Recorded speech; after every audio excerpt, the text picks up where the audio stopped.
구름이 회막에 덮이고 여호와의 영광이 성막에 충만하매. 모세가 회막에 들어갈 수 없었으니 이는 구름이 회막 위에 덮이고 여호와의 영광이 성막에 충만함이었으며. 구름이 성막 위에 떠오를 때에는 이스라엘 자손이 그 모든 행진하는 길의 앞으로 나아갔고, 구름이 떠오르지 않을 때에는 떠오르는 날까지 나아가지 아니하였으며. 함께 읽겠습니다. 낮에는 여호와의 구름이 성막 위에 있고 밤에는 불이 그 구름 가운데 있음을 이스라엘의 온 족속이 그 모든 행진하는 길에서 그들의 눈으로 보았더라. 아멘. 2020년 1월 20일에 여러분 한국에서 첫 번째 코로나19 환자가 발생을 했습니다. 4월이 되니까 감염자의 수가 2만 명까지 늘어났습니다.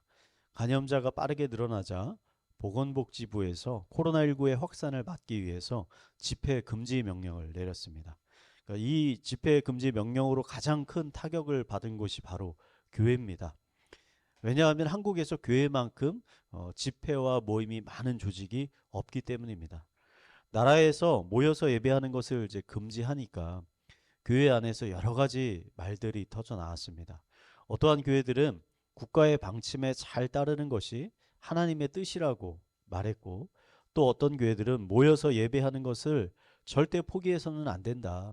모여서 예배하는 것이 하나님의 뜻이다 라고 말했습니다. 어떤 것이 옳은 것일까요? 지금은 코로나19가 다 지나가고 예배도 다 정상화됐지만 우리는 코로나19 사건을 통해서 알게 된 것이 하나 있습니다. 그것은 바로 우리가 모두가 교회라는 한 이름 안에 함께 모여 있지만 교회에 대한 생각이 각기 다르다는 것입니다. 목사나 신학자만 다른 것이 아니라 성도님들도 각자 다양한 생각이 있다는 겁니다. 이 시대에 가난한 성도가 100만 명이라고 하는데 왜 100만 명이나 되는 이 많은 성도들이 어떤 교회에 소속되지 않고 방황하고 있는 것일까? 여러 이유가 있겠지만 그 이유를 살펴보면 대부분 어떻게 이야기하냐면 건강한 교회를 찾지 못했기 때문이다 라고 대답을 합니다. 이분들은 어떠한 기준으로 교회를 건강한 교회와 건강하지 못한 교회로 구분하고 있는 것일까? 아마 각자마다 판단의 기준이 있을 것인데 여기서 중요하게 생각해 봐야 될 것이 하나 있습니다. 자신이 생각하고 있는 그 교회가 정말 성경에서 말하고 있는 진정한 교회의 모습과 동일한 것일까? 혹시 많은 사람들이 성경이 말하고 있는 교회가 아니라 자신이 생각하는 이상적인 교회를 머릿속에 그려놓고 그런 교회를 지금 찾고 있는 것은 아닌가? 여러분은 어떠십니까? 여러분은 교회가 무엇이라고 생각하십니까? 교회의 본질이 무엇이고 건강한 교회를 세워가기 위해 무엇이 필요하다고 생각하십니까? 여러분의 그 생각은 정말 성경에 근거한 것입니까? 저는 기독교인이 건강한 교회에서요, 신앙생활을 하는 것이 너무나 중요하다고 생각합니다. 왜냐하면 건강한 교회 안에 있을 때 건강한 신앙인으로 성장할 수 있기 때문입니다. 그래서 저는 오늘 출애굽기에 오늘 마지막 출애굽기 말씀입니다. 마지막 말씀을 통해서 하나님께서 이 땅에 세우신 교회의 본질이 무엇이고 건강한 교회를 세워나가기 위해서 우리에게 필요한 것이 무엇인지를 여러분들과 함께 나눠보려고 합니다. 오늘 말씀을 통해 하나님이 우리에게 주신 이 영광스러운 교회를 더욱 사랑하고 또 하나님이 기뻐하시는 교회가 되어가기를 결단하는 귀한 시간이 되기를 축원드리겠습니다. 우리 옆에 분에게 이렇게 권면합시다. 건강한 교회를 세워갑시다. 자, 출애굽기 마지막 40장은요. 성막이 하나님께 봉헌이 되고 하나님이 그 성막에 충만하게 임재하는 장면으로 마무리가 됩니다. 저는 성막이 하나님께 봉헌되는 이 사건이 교회가 무엇인지에 대해서 중요한 가르침을 주고 있다고 생각합니다. 왜냐하면 이스라엘 백성들은 구약 시대의 교회였습니다. 그리고 그 중심에는 항상 성막이 있었기 때문입니다. 우리는 성막이 만들어지고 봉헌되어지는 과정을 통해 교회의 중요한 본질이 무엇인지를 발견할 수 있습니다. 성막을 통해 발견할 수 있는 교회의 첫 번째 본질은 무엇냐면요. 교회는 하나님의 은혜로 세워진다는 겁니다. 아멘이십니까? 하나님께서는 모세에게요. 성막을 만들라고 명령하셨습니다. 성막은 지금 한국의 이 평수로 계산하면 약 300평쯤 되는 매우 거대한 천막이었습니다. 이렇게 큰 천막을 짓기 위해서는 굉장히 많은 건축 자재들이 필요했습니다. 뿐만 아니라 이 성막 안에 있는 성소 안에 들어가는 성물, 성스러운 물건들은 대부분 금이나 보석같이 매우 귀한 재료들로 만들어졌기 때문에 이 성막을 짓는데 많은 비용이 필요했다는 겁니다. 모세는 이것들을 다 어디서 얻었을까요? 백성들의 헌금과 헌물을 통해서 얻게 됐습니다. 모세가 하나님께 받은 이 성막에 대한 설교대로를 이 백성들에게 보여주자 백성들이 각기 성막을 짓기 위한 예물들을 가져오기 시작했습니다. 우리 35장 21절 말씀을 한번 읽어보겠습니다. 시작. 마음이 감동된 모든 자와 자원하는 모든 자가 와서 회막을 짓기 위하여 그 속에서 쓸 모든 것을 위하여 거룩한 옷을 위하여 예물을 가져다가 여호와께 드렸으니. 자, 백성들이 예물을 가져왔는데 억지로 가져온 것이 아니라 백성들이 자원하는 마음으로 가져왔다는 거예요. 나중에는 가져오는 예물이 너무 많아서 모세가 성막을 짓는데 충분하다, 더 이상 가져올 필요가 없다라고까지 말을 해야 됐습니다. 여러분, 백성들이 왜 자원해서 이런 예물들을 가져왔을까요? 예물을 하나님께 드리면 하나님께 무언가 더 큰 복을 받을까 기대하는 마음에 이랬을까요? 여러분, 성경을 읽어보면 아니라는 겁니다. 성경은 예물을 드린 백성들의 마음을 어떻게 표현하냐면 마음이 감동되었다. 이 사람들이 이 무엇에 마음이 감동되었는가? 하나님께서 자신들을 애굽에서 구원해 주신 은혜에 감동되었다는 거예요. 황금 송아지를 만들어서 하나님을 배신했는데도 불구하고 자신들을 용서해 주시고 다시 하나님의 거룩한 백성 자녀 삼아 주신 그 은혜에 백성들이 감동이 되었다는 겁니다. 성막은 이렇게 하나님의 은혜에 감동된 백성들의 헌신으로 세워지게 되었다는 것이죠. 우리는 여기서 교회의 중요한 본질을 발견하게 되는 겁니다. 교회는 하나님의 은혜로부터 시작이 된다는 거예요. 인간이 먼저 교회를 세우기로 결단하는 것이 아닙니다. 먼저 하나님의 은혜를 경험한 백성들이 그 은혜에 감동이 되어서 하나님의 교회를 세우게 된다는 것이죠. 그러므로 우리가요, 신앙생활을 하면서 항상 늘 생각하고 묵상해야 되는 것이 있습니다. 그것은 바로 하나님의 사랑과 하나님의 은혜라는 거예요. 저는 요새 기도를 이제 하면서 전 항상 기도 전에 주기도문을 이제 기도하고 하는데 이 주기도문의 첫 시작이 이렇잖아요. 하늘에 계신 우리 아버지로 시작하지 않습니까? 근데 이 기도문을 고백할 때마다 저는 굉장히 큰 은혜와 감동을 느낍니다. 아, 내가 무엇라고 이 천지를 지으신 하나님을 내가 아버지라고 고백할 수가 있는 것일까? 여러분 생각해 보면요, 이게 굉장히 놀라운 겁니다. 그러니까 여러분이 아버지라고 부르고 싶은 사람에게 아버지라고 부를 수 있는 자유가 있죠, 우리는. 그래서 내가 존경하는 인물이나 혹은 대통령, 대기업 회장 얼마든지 우리가 아버지라고 부를 수 있습니다.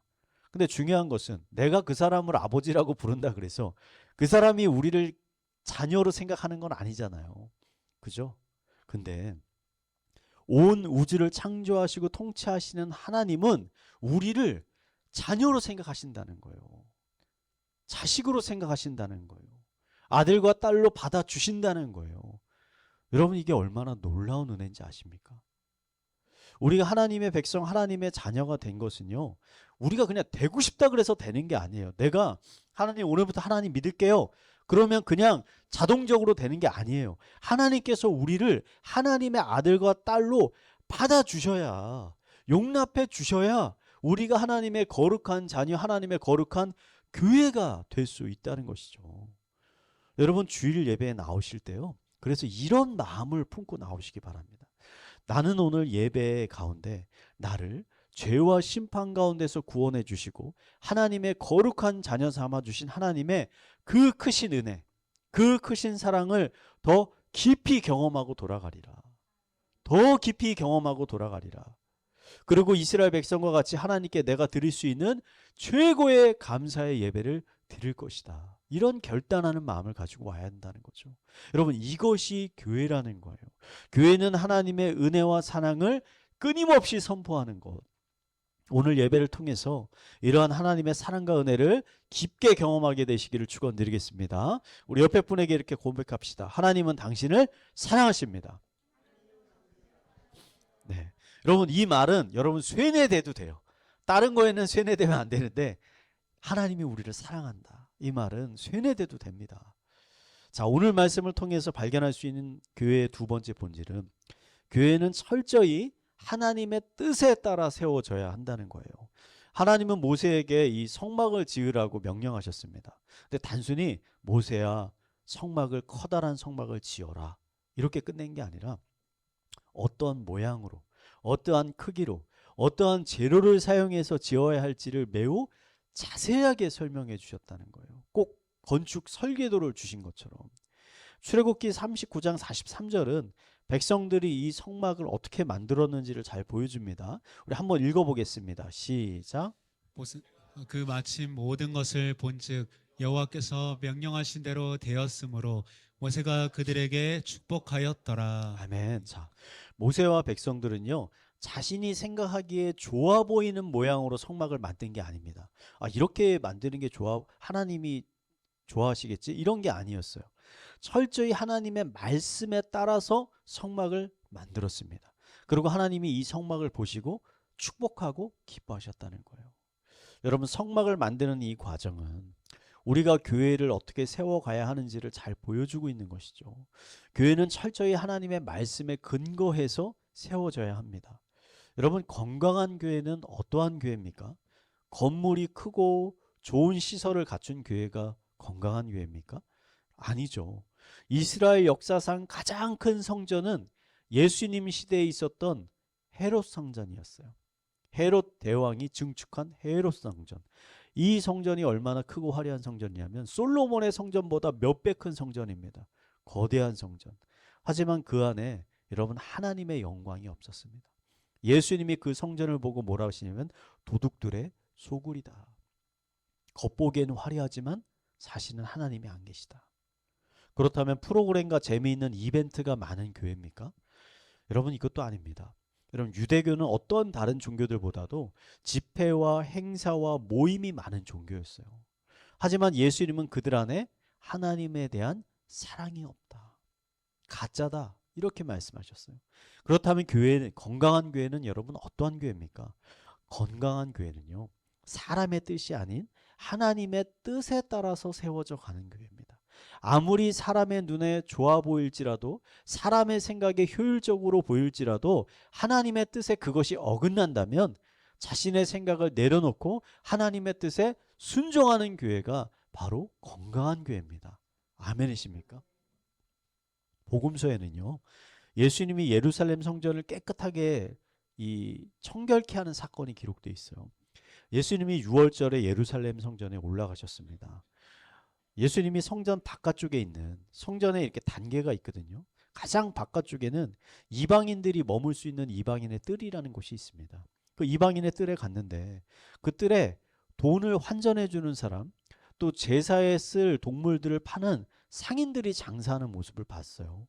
예수님이 갑자기 불같이 화를 내시면서 막 채찍을 만들어서 동물들을 내쫓고 그 상을 뒤엎고, 그래서 그 장사치들을 뜰에서 다 쫓아냈습니다. 그러고서는 뭐라고 말씀하시냐? 하나님의 집을 이들이 도둑의 소굴로 만들었다. 이렇게 말씀하시거든요.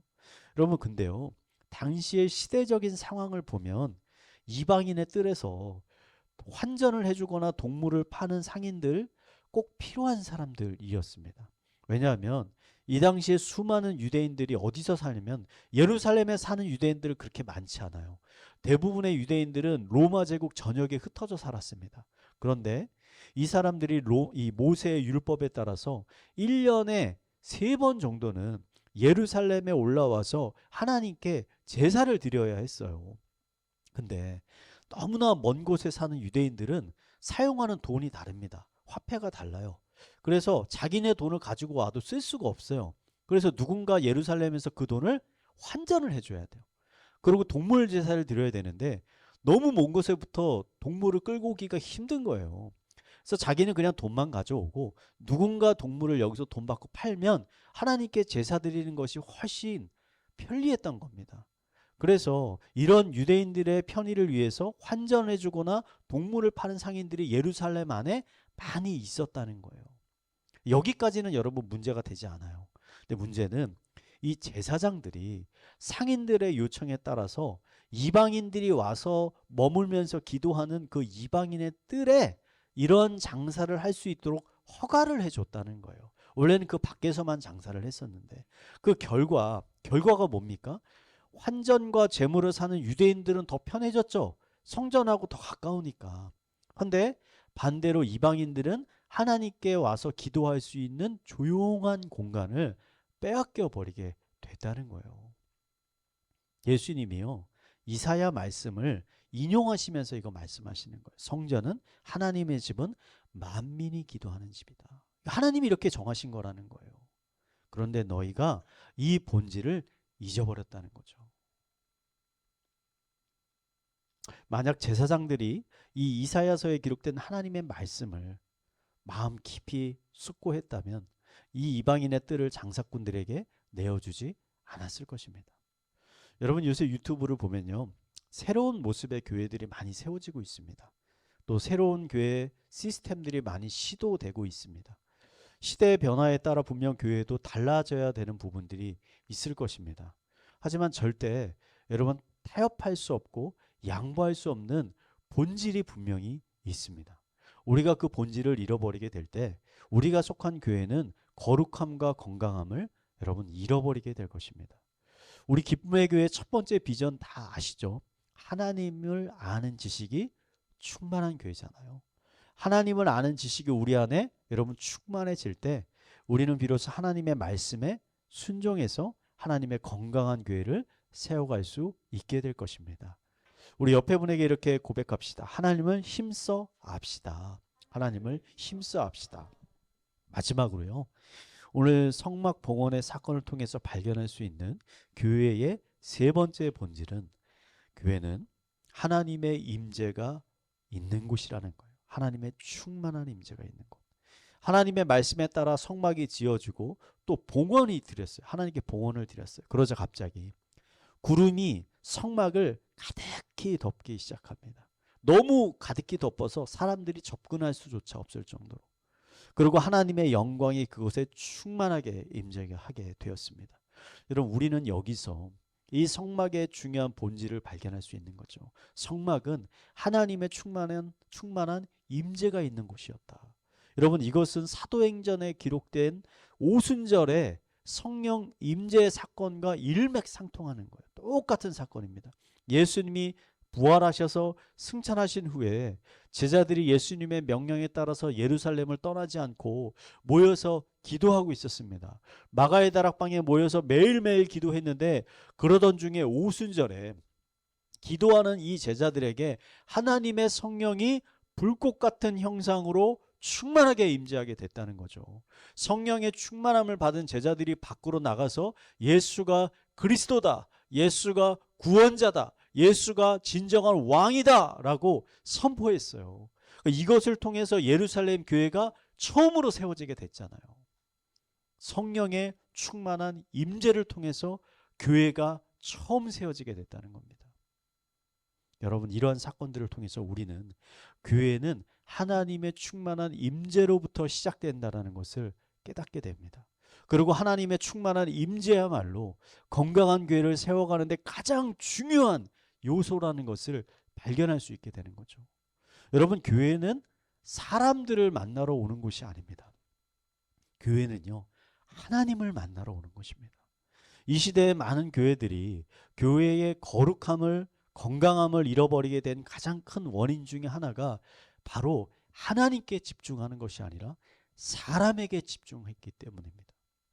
교회에 다니면서 예배에 정기적으로 참석을 하면서도 하나님과의 인격적인 만남 혹은 하나님의 충만한 임재를 전혀 경험하지 못하는 분들이 계십니다.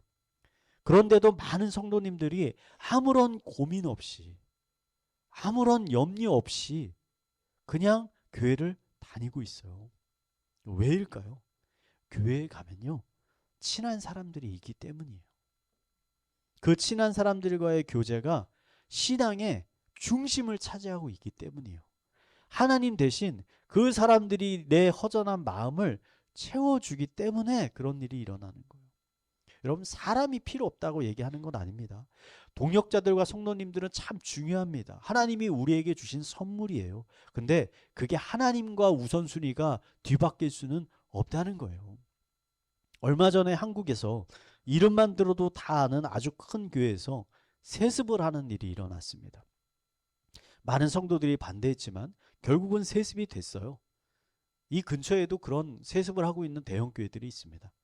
제가 아는 지인도 그 교회에 출석하고 있었기 때문에 그 지인을 만나서 이야기를 하니 자신은 세습 때문에 너무나 많이 실망을 했고, 그래서 요새 교회에 가서 목사님의 설교를 들어도, 찬양을 해도, 기도를 해도 전혀 마음에 감동이 없고 전혀 귀 속에 들어오지 않는다. 너무나 힘들다. 이런 얘기를 했어요.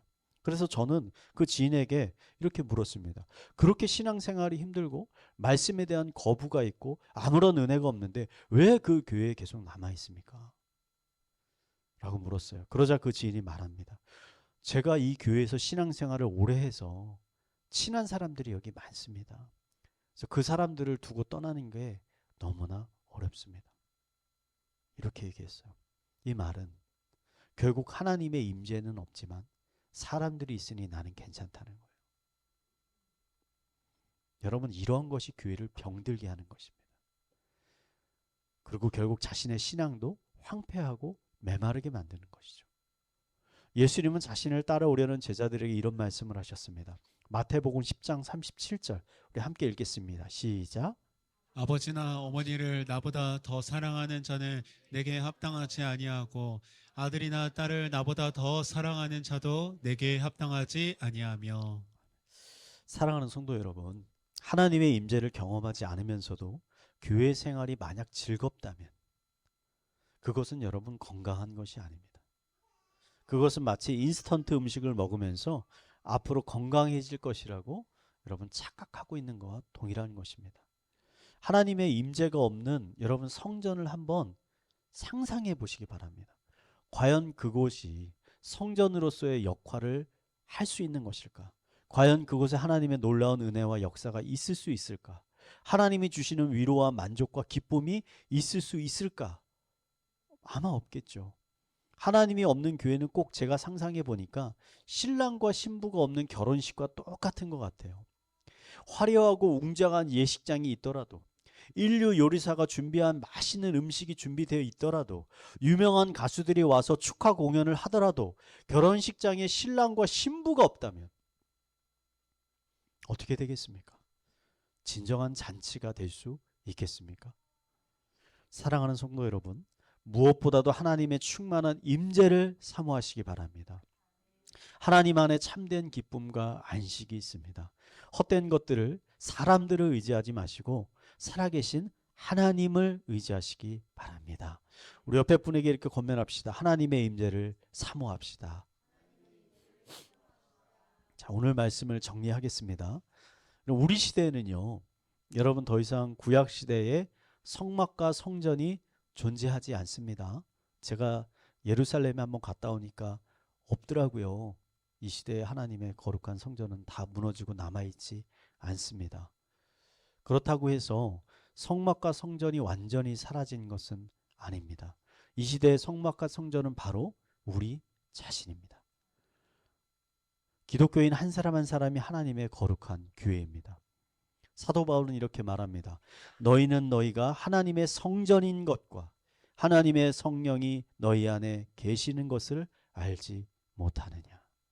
우리 한 사람 한 사람이 건강한 교회로 세워져 갈 때 우리가 속한 이 지역 교회도 건강한 교회로 세워져 갑니다.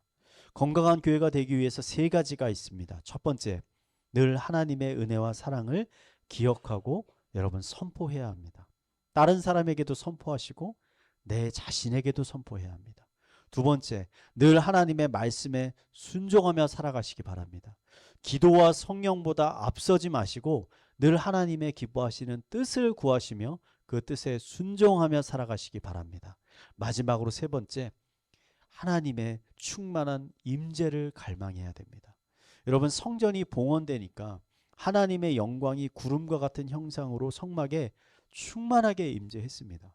그리고 그 후부터 어떤 일들이 일어나냐면 구름이 성막을 떠나지 않아요. 그 구름이 성막을 떠나지 않고 이스라엘 백성들이 가나안 땅에 들어갈 때까지 광야에서 이스라엘 백성들을 인도하고 보호해 주시는 거예요. 하나님의 임재가. 여러분, 우리가 이 광야 같은 세상에서 실패하거나 낙심하지 않고 우리들의 신앙과 믿음을 끝까지 잘 지켜낼 수 있는 유일한 방법은 하나님의 거룩한 임재를 통해 하나님의 인도하심을 받는 것입니다. 하나님의 능력이 임하시면 능력이 나타납니다. 어둠이 물러가고 악한 권세가 굴복되고 마른 광야의 샘물이 터져 나오고 메마른 하늘에서 만나와 메추리가 내려오게 되는 것입니다. 이 모든 것이 언제 일어납니까? 하나님의 충만한 임재가 있을 때 일어나게 된다는 것이죠. 제가 수요 기도회 때 이번 주에 갑자기 제 기도하는 가운데 이런 마음이 들어서 선포했습니다. 우리 수요 기도회 가운데 우리가 함께 모여 기도할 때 하나님의 능력이 나타나서 악한 권세가 물러가고 어둠이 굴복하고 우리를 묶고 있는 죄의 사슬들이 깨어지는 승리하는 놀라운 역사가 일어나기를 간구했습니다. 여러분의 삶 가운데서도 이런 놀라운 역사가 하루하루 일어나게 되기를 마지막으로 축원드리겠습니다.